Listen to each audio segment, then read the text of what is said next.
وبعد هيدا الحادث بخسر اجري، وبيقول لي الحكيم انه ما بقى فيي امشي ابدا. وعلى كل حال بما انه بطل فيي اطلع من البيت، صرت فكر بطريقة اقدر ارجع استعيد رجلي، وخطر عبالي اخترع هالسيستم. وبعد وقت طويل قدرت اخترع هيدي السيستم اللي انتو هلأ عايشين فيها.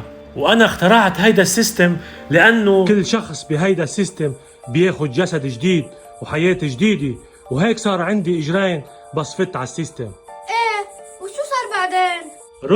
روق عم خبرك القصة. وهيك يا بضل بالسيستم وعندي اجرين وبخسر بنتي، يا اما برجع على الحياة الطبيعية مع بنتي وبخسر اجري. وبيوم من الايام بتختفي لارا. يا لارا ويني تركتيني ويني؟ وانا ما فيي اقوم دور عليها لانه ما بقدر امشي. وبيجيني اتصال من هيدا الشخص يلي